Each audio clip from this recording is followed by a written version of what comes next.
world of finance, few names carry as much weight as John Pierpont Morgan, the man who reshaped American industry and wielded financial power on a scale never before seen.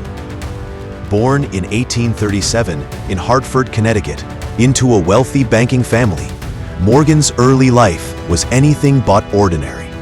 Struck by illness as a child, he spent long periods isolated from other children, immersing himself in study and observation. This solitary upbringing forged a sharp mind and steely resolve, qualities that would define his career. After receiving an extensive education in Europe, Morgan entered the world of finance on Wall Street. His father's connections opened doors, but it was John's boldness that propelled him forward.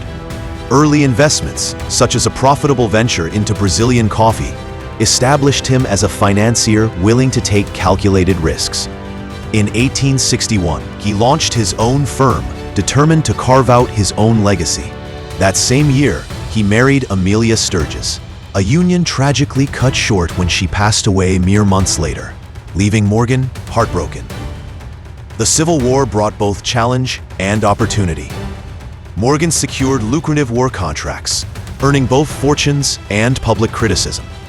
By 1871, his partnership with Anthony Drexel gave birth to Drexel, Morgan & Co., which soon became JPMorgan & Co. Here, Morgan expanded beyond mere brokerage, becoming a financier capable of underwriting massive deals. Railroads, the arteries of America's industrial expansion, became his focus. Rather than encourage fierce competition, Morgan envisioned consolidation. His Morganization strategy merged small rail lines into powerful monopolies, streamlining operations and attracting European investments eager to fuel American growth. As Morgan amassed control over the railroads, his influence deepened. In one of his most daring moves, he acquired 250,000 shares from William Vanderbilt in the New York Central Railroad. He also orchestrated the largest railroad bond transaction in U.S. history, underwriting $40 million for the Northern Pacific Railroad. By the late 1800s, Morgan owned or controlled nearly a third of the country's railroads, at a time when railroads represented over half of the stock market's capitalization. His name became synonymous with finance, and his signature on a bond could make or break an enterprise. Yet Morgan's formidable presence, the world's first billion-dollar corporation, controlling 2/3 of American steel production. His reach extended further. He financed Thomas Edison's experiments, supported the merger that created General Electric, and contributed to the formation of AT&T. But power invites controversy. The Panic of 1893 plunged the nation into economic despair.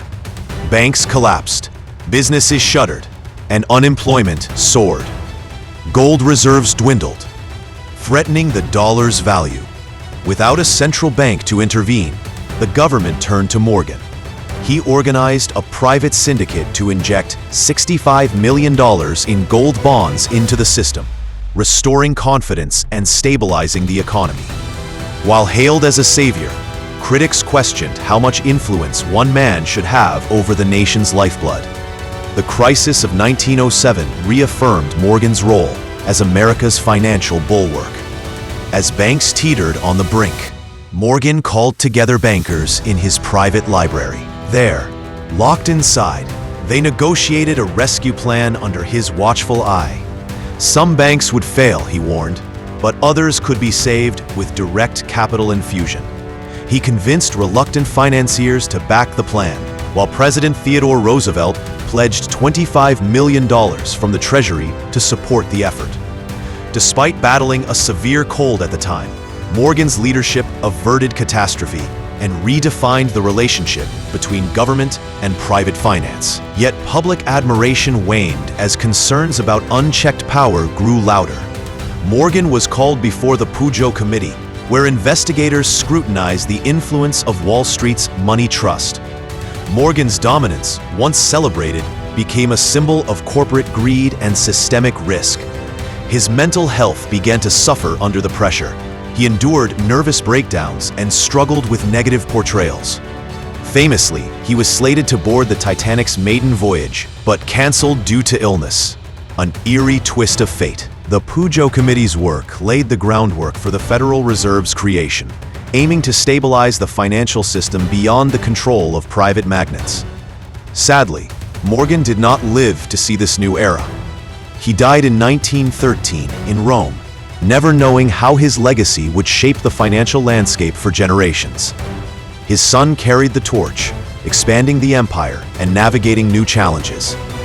Over the years, JPMorgan's bank merged, acquired, and transformed, eventually joining forces with Chase Bank in 2000 to form JPMorgan Chase, a global powerhouse with assets exceeding $3 trillion and the largest bank in the world by market capitalization. Whether lauded as a visionary or condemned as a robber baron, John Pierpont Morgan's impact remains undeniable. He stood at the crossroads of capitalism and governance, where ambition, strategy, and controversy collided.